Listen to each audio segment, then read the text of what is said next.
Buenas, mi nombre es Jafresi Simón.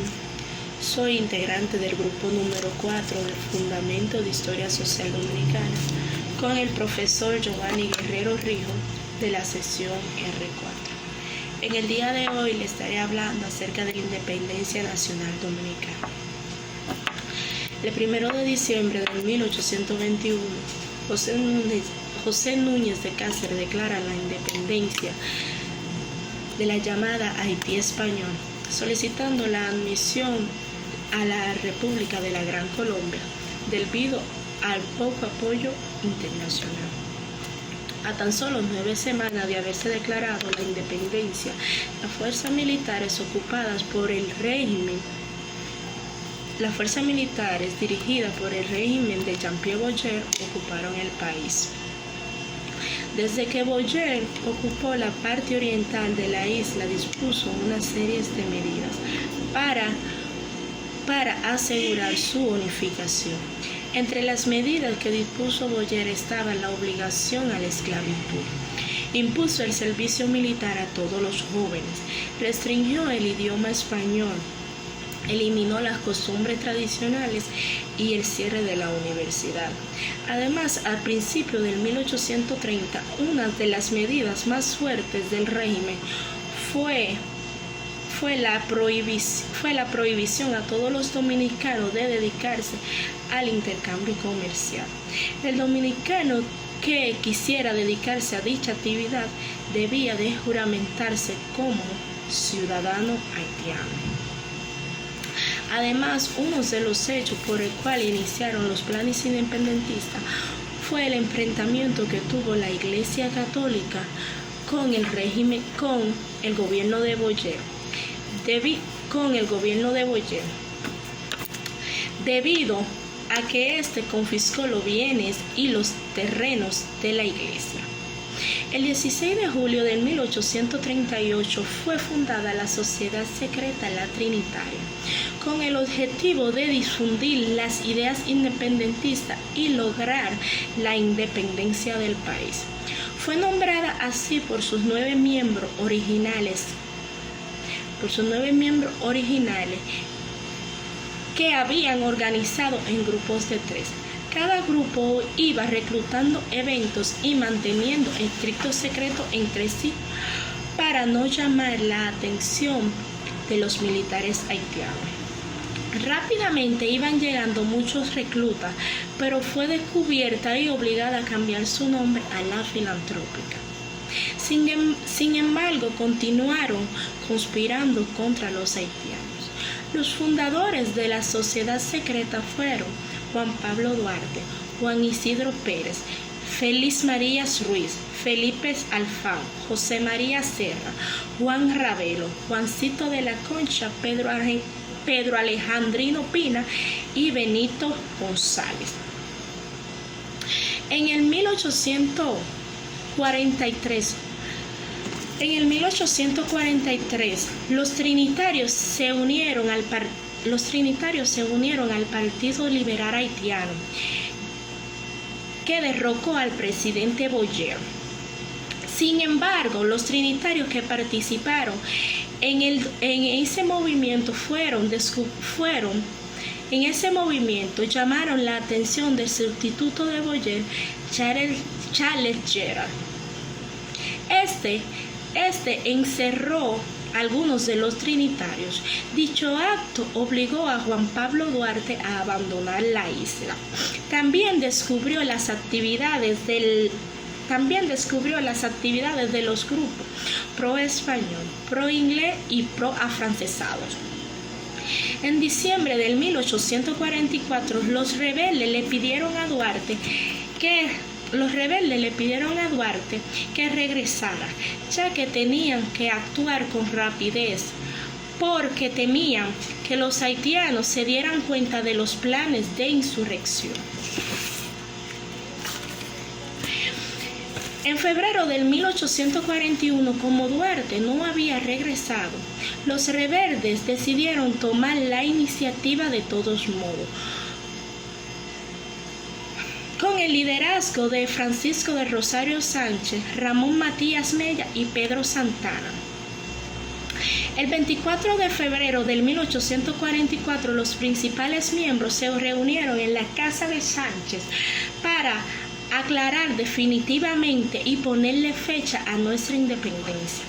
El 25 de febrero del 1844 ya todos los planes estaban listos para ser ejecutados, por lo que de inmediato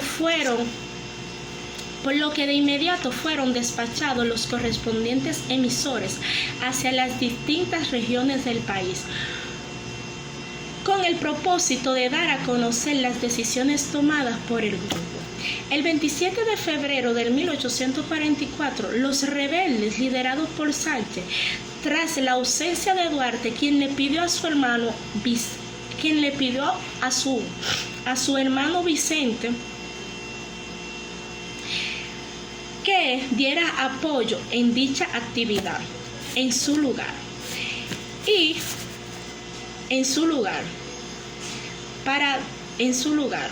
tomando la fuerza usada. La organización de Haití, tomada por sorpresa y aparentemente traicionada por uno de sus miembros, que se había retirado. Otro grupo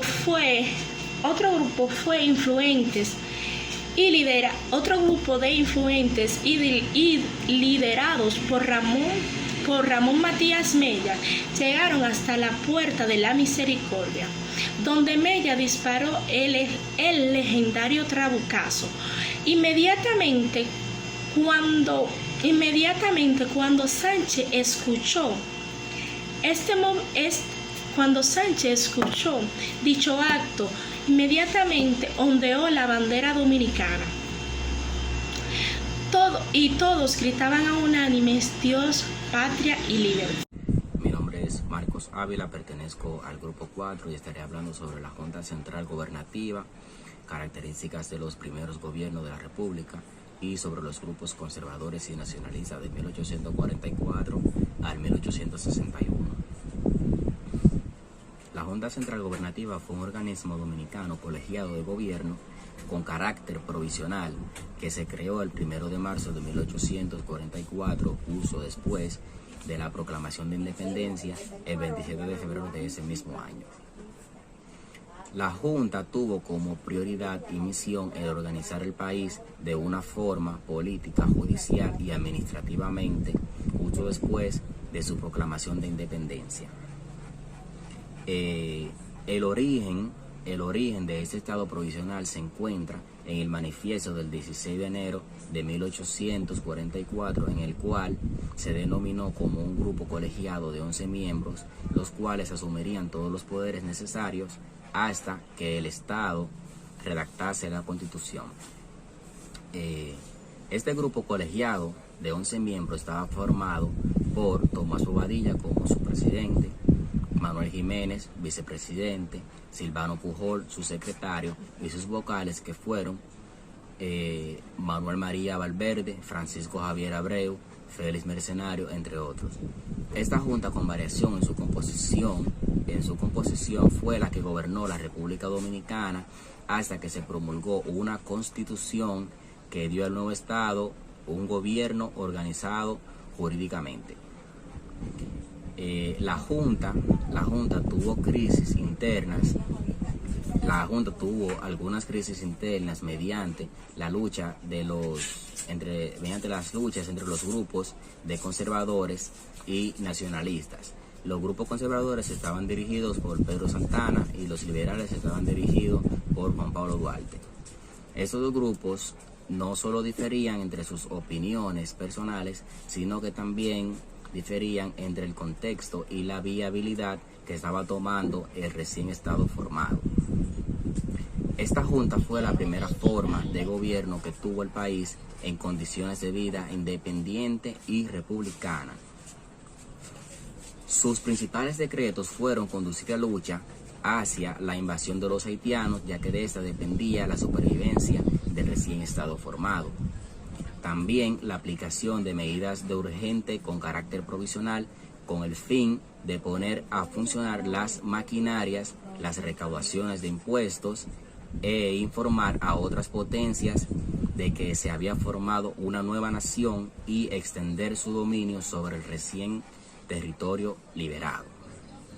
En un principio, la Junta se vio obligada a mantener las leyes haitianas, ya que de lo contrario no hubiesen funcionado los tribunales, las recaudaciones de impuestos, los municipios, las aduanas, entre otras instituciones. Este gobierno provisional se mantuvo en el poder durante 8 meses. Características de los gobiernos de la Primera República. Algunas de estas características fueron el desplazamiento de los trinitarios, lo cual conllevó a la expulsión de las ideas liberales, el predominio político de los ateros, los cuales se quedaron con el control y el poder, la pugna política entre Santana y Báez, la introducción del caudillismo y la pugna económico-social de regiones. Conservadores y nacionalistas. La primera constitución de la nueva nación llamada República Dominicana, la cual logró su independencia frente a Haití el 27 de febrero de 1844, fue redactada el 6 de noviembre de ese mismo año. Para poder llevar a cabo la gestión de independencia proclamada del presente año, fue necesario que los grupos liberales encabezados por Duarte se aliaran a los grupos conservadores. Mediante esto, los conservadores se quedaron con el control del escenario dominicano, donde se han mantenido en el porvenir de la historia del país. Saludos a todos. Mi nombre es José Heriberto González Mejía. Mi matrícula es 100-644-181. Pertenezco al grupo número 4 y el tema que me corresponde hablar es Revolución de 1857, doble poder. Siendo Buenaventura Báez el presidente de la República Dominicana, enfrentó una crisis financiera, la cual venía arrastrándose desde el 1844, con la devaluación de la moneda, generando una deuda pública a un país realmente pobre, con una población económicamente atrasada. A pesar de esta situación, procedió a emitir papel moneda sin reparo con el que compró la cosecha del tabaco del Cibao, ofreciéndole a los productores mejores precios que los comerciantes intermediarios. Para el 1857, el país inició una lucha de burguesía por parte de la alta, la mediana y pequeña burguesía contra el santanismo. Pero cuando las fuerzas sociales del país empezaron a definirse, Báez acabó convirtiéndose en el representante y el líder de la baja pequeña burguesía. Y esa baja pequeña burguesía estaba luchando contra la alta y la mediana. Esto se explica porque en el proceso de descapitalización que venía sufriendo el pueblo desde hace años, la carga de explotación la sufría la pequeña burguesía en cuyas manos estaba el comercio nacional. Luego de un intenso luchar, debido a que los tabaqueros descubrieron que habían sido engañados por el gobierno, el 7 de julio los principales comerciantes de la región dieron a conocer una proclama en la que desconocían el gobierno de Báez y llamaban a la población a tomar las armas. El movimiento estuvo encabezado por José Desiderio Valverde, quien fue proclamado presidente provisional, y Santiago, la capital de la República. Los demás pueblos del Cibao, del sur y del este se sumaron a la guerra civil llamada la Revolución Cibaeña de 1857. El gobierno de Santiago convocó una asamblea constituyente en la ciudad de Moca, donde se elaboró una constitución de corte liberal sumamente avanzada, en la que, entre otras cosas, se establecía el sufragio universal y limitaciones al poder presidencial. Se prohibió la reelección sucesiva y se le negó al Congreso la posibilidad de conceder al presidente de la República facultades extraordinarias. La redacción de esta Constitución estuvo encabezada por una serie de intelectuales de gran prestigio y caracterizados por sus principios liberales, como fueron Benigno Filomeno Rojas, Pedro Francisco Bonó y Ulises Francisco Espaillá, mientras las tropas cibaeñas habían sitiado la ciudad de Santo Domingo para forzar a Báez a renunciar. El sitio se prolongó por varios meses y Pedro Santana fue llamado a dirigir el cerco, hasta entonces infructuoso. Por último, cuando en agosto de 1858 Báez cedió y entregó el poder, Santana dio un golpe de Estado, proclamándose presidente y renegando de la Constitución liberal de 1857, Pedro Santana reinstauró la Constitución de 1854, la cual le permitió gobernar autoritariamente. Gracias y Dios le bendiga. Buenas noches, mi nombre es Jennifer Yajaira de la Cruz, número 11 de la sección R4 del maestro Giovanni Guerrero. Le estaré hablando sobre lo que fueron las campañas militares durante el surgimiento de nuestra primera república. Campañas militares, como su nombre lo indica, es un conjunto de acciones militares que transcurren en una misma zona geográfica y en un mismo período.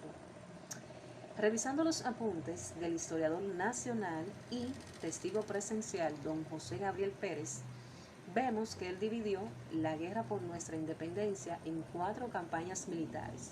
Primera campaña, año 1844, segunda campaña, año 1845, tercera campaña, año 1849 y cuarta campaña en los años 1855-1856. El 13 de marzo del año 1844, 2 semanas después de proclamarse nuestra independencia, cuando ocurre el bautizo de fuego por la defensa de nuestra dominicanidad, con la batalla Fuente de Rodeo en Bauruco, bajo la guía de los comandantes Fernando Tavera y sus segundos Vicente Noble y Dionisio Reyes, quienes enfrentaron a tropas haitianas mejor armadas al mando del coronel Broward. A esta victoria le siguieron otras 2, el mismo día 13 en Las Marías, cerca de Neiva, y el día 18 en Las Icoteas, cerca de Asua. En estas primeras batallas, los dominicanos enfrentaron tropas haitianas mejor armadas, más numerosas y con mayor potencia de fuego. En ese mismo orden, nuestros dominicanos siguieron los pasos del general Pedro Santana hacia la ciudad de Asua para librar la batalla del 19 de marzo, cuya victoria junto con la de Santiago el día 30 estuvo liderada por el comandante José María Inver y el general Fernando Valerio, quienes aseguraron la independencia dominicana. Al mes siguiente, el 15 de abril, se libró la batalla naval de Tortuguero en Asua, en donde, al salir victoriosa la Marina Militar Dominicana, nuestras fuerzas lograron el control de los mares del sur. Durante la segunda campaña militar, cuando las tropas haitianas intentaron revertir la realidad de nuestra independencia, el general José Joaquín Puello, emulando a Aquiles en el blandir de su sable, derrotó a las tropas haitianas en el sur con la batalla de la Estrelleta en Elías Piña el 27 de septiembre. En el norte, específicamente en Dajabón, el general Francisco Antonio Salcedo derrotó a las tropas haitianas con la batalla de Vélez el 28 de octubre. La tercera campaña se inicia después de una retirada forzosa del adversario del oeste, el cual, aprovechando las luchas internas y las divisiones entre los dominicanos, intentó hacerse nueva vez con el poder político y militar, por lo que retoma la batalla del Número, bajo el mando del legendario Antonio Duvergé. Esto ocurre el 17 de abril del año 1849 en Asua, complementada con la batalla de las Carreras el 23 de abril de ese mismo año. Esta batalla se da en las inmediaciones del río Ocoa y fueron interceptadas las tropas haitianas por el general Pedro Santana, quien pudo preservar la bandera nacional. La cuarta y última campaña se inició con otra oleada fracasada de los invasores en San Juan de la Maguana el 22 de diciembre del año 1855 con la batalla de San Tomé, en donde se inmortalizó el bravo José María Cabral. También ese mismo día se produjo en Neiva la batalla de Cambronal bajo la producción del general Francisco Sosa, por lo que fueron llamadas batallas gemelas. El ocaso bélico de la batalla más grande de Centroamérica, del Invasor, se produce con lo que fue la llamada batalla Sabana Larga. Esto fue en la ciudad de Dajabón el 24 de enero del año 1856. En la zona principal de batalla, nuestro enemigo sufrió aproximadamente más de 2.000 bajas, sin contar todos los heridos que acontecieron en esa batalla. En esta batalla a los haitianos se les habló bajo la ley del sable, único idioma que los haitianos han entendido. Hola, mi nombre es Ana Victoria. A continuación les estaré hablando sobre resistencia a la anexión, conspiraciones, alzamientos, guerra popular y características. En aquel entonces los impuestos eran muy elevados con relación a los anteriores. Existía discriminación racial, desigualdad de los derechos entre dominicanos y españoles, así como también maltrato hacia los ciudadanos dominicanos. La anexión a España trajo movimientos revolucionarios por todo el país, dándole a conocer al general Santana que el país no estaba de acuerdo con el documento firmado. Este documento fue firmado por alrededor de 4.000 personas y en ese entonces existían algunas 200.000 personas en el territorio dominicano. Entonces ahí inician las conspiraciones e inconvenientes, como el que inicia el día 2 de mayo, encabezado por el coronel José Contreras y otros próceres de Moca, donde se realizó un levantamiento en el que el general Santana y Fran Overo le pasaron un juicio amañado considerándolos culpables, donde fueron fusilados. Esta resistencia destacada es la que ocurre por Francisco de Rosario Sánchez, militar, abogado y patriota de la República Dominicana, considerado junto a Duarte y Mella como uno de los padres de la patria. Se organizó con un grupo de hombres y entró a territorio dominicano procedente de Haití, por lo que tuvo necesariamente que cruzar la frontera. Es de ahí donde ocurre el reconocido manifiesto que dice: entro por Haití porque no me fue posible entrar por otra parte, y si alguien pretendiese mancillar mi nombre por esto, decirles que yo soy la bandera nacional. En ese proceso de resistencia, Sánchez es apresado y juzgado por una corte de oficiales españoles donde es considerado culpable, donde Sánchez como abogado pregunta si está siendo juzgado bajo la ley española o la ley dominicana, ya que bajo la ley dominicana no estaba haciendo nada más que defender su patria, y bajo la ley española decía que no era ni se sentía ser español, más bien era y se sentía ser dominicano. Otro levantamiento como resistencia a la anexión ocurre en Neiva por Cayetano Velázquez, la cual fue fallida. De igual manera ocurre el 21 de febrero del año 1863, encabezado por Santiago Rodríguez, donde participó Gregorio Luperón.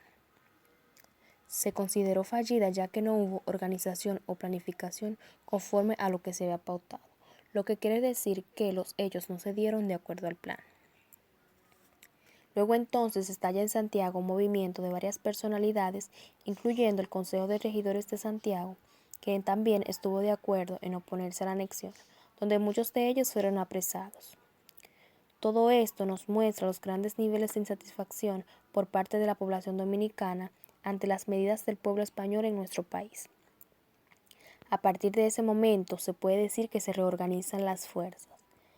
Santiago Rodríguez, José Cabrera, Antonio Pimentel y un grupo más de dominicanos, donde cabe destacar a Gregorio Luperón, quien siempre brindó su apoyo y mantuvo el contacto con Santiago Rodríguez. Esto le permitió coordinarse e iniciar un movimiento que ocurre el 26 de agosto de 1863, conocido hoy como Guerra Popular. Cuando pasan por la frontera norte del país, desde Haití hasta el Cerro de Capotillo, izan la bandera nacional bajando la bandera española. A partir de ese momento, conocido como Grito de Capotillo, se reinicia en la República Dominicana la lucha por la restauración con la intención de recuperar la independencia perdida tras la anexión a España. Buenas noches, mi nombre es Merlin Patricia Consuelo Rosado, número 8 de la sección R4, y les estaré hablando acerca de las tendencias políticas dentro del movimiento restaurador y sus bases sociales. El movimiento restaurador fue un movimiento popular y nacionalista que mediante la guerra revolucionaria devolvió a la República Dominicana su independencia el 3 de marzo del 1865. La base social estaba constituida fundamentalmente por campesinos. Estas clases enarbolaron la bandera del republicanismo democrático en aquella época histórica. Este movimiento representó lo que fue la prolongación de los ideales trinitarios y del nacionalismo y del liberalismo.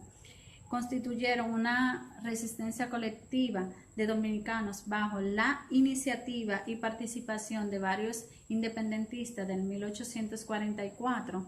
Tuvieron un triple carácter de una guerra civil, anticolonial y nacionalista, y comenzaron a gestarse movimientos de oposición con las protestas aisladas que se produjeron días anteriores a la anexión, en la que sobresalen las de Mella, las de Fernando Arturo Meriño, Tomás Bobadilla Hijo, entre otros. La anexión produjo en los dominicanos un despertar sobre los ideales patrios y democráticos expresados en la Guerra de la Restauración. También desde el 1844 hasta el 1861 ocurrieron lo que fue 5 cambios, dentro de los cuales voy a mencionar algunos, en la Constitución, que fue una lucha entre liberales y conservadores, en la que siempre los conservadores salían victoriosos. El primer cambio que ocurrió en la Constitución fue en el año 1854, y este ocurrió por la presión que había por parte de los sectores progresistas y liberales por eliminar el artículo 210, el cual otorgaba el poder absoluto e incontrolable del presidente de la República, que también a su vez este artículo solo tenía el poder legislativo unicameral, es decir, que unicameral quiere dejar dicho una sola cámara. Él contaba con una sola cámara de legisladores. Este cambio que hubo en el 1854, en el mes de febrero, no llegó a durar un año. Para diciembre, que fue cuando volvió el general Santana a asumir el poder, sus bases para cambiar esta constitución fue que esa constitución no tenía las herramientas necesarias para que hubiera un gobierno eficaz, lo que lo impulsó a hacer una nueva reforma constitucional que se aprobó en diciembre de ese mismo año, a donde incorporó la nueva reforma constitucional absolutista y centralizadora del artículo 210, es decir, volvió a retomar a donde él tenía el poder absoluto, donde solo tenía un poder legislativo unicameral, que solo tenía una sola Cámara de Legisladores. Pero en el 1857 se produjo lo que fue la llamada de la Revolución del 7 de julio, impulsada por movimientos pequeños y medianos de aquellos productores y comerciantes intelectuales de la región centro-norte del país o región Cibao, en contra del poder que estaba encabezado por el general Santana en la parte sur. Producto de esta revolución nació lo que fue la denominada Constitución de Moca. Esta fue aprobada el 18 de febrero del año 1858, donde establecía que los periodos presidenciales no fueran más de 4 años. Esta constitución fue más liberal y que no hubieran, un presidente ocupaba el puesto, un ejemplo, pero no podía durar más de 4 años y no podía hacer una reelección consecutiva para volver al poder. Y esta constitución, la Constitución de Moca, devolvió lo que fue el poder legislativo bicameral. Bicameral significa que consta de 2 cámaras de poderes legisladores. Muchas gracias. Buenas, mi nombre es Amanda, pertenezco a la sesión R4, soy del grupo 4. Hoy le estaré exponiendo de las causas y consecuencias económicas, social y política de la Guerra de la Restauración. España perdió la guerra porque la inmensa mayoría de los dominicanos rechazaron el viejo colonialismo y los intentos por restablecer la esclavitud. El gobierno haitiano del general Gelfran ayudó a los patriotas dominicanos por razones de su propia seguridad nacional. Las tropas dominicanas desarrollaron las técnicas de guerras de guerrilla. La fiebre amarilla y otros infortunios diezmaron considerablemente el ejército español. La guerra en Santo Domingo causó convulsiones políticas en el seno de la sociedad española de la época. La debilidad de la economía española impedía desplegar los esfuerzos militares necesarios para inclinar a su favor el balance de la guerra. La revolución restauradora duró casi 2 años y le costó a España 21.000 bajas entre heridos y muertos y más de 33 millones de pesos. Los dominicanos perdieron centenares de vidas y dejó en ruina la economía nacional. Se le puso fin al predominio tradicional de los ateros en la vida social y política del país. La revolución causó una gran fragmentación de liderazgo político dominicanos. Los cabecillas de tropas regionales y locales se convirtieron en caudillos y caudilluelos, siendo jefe de su misma región.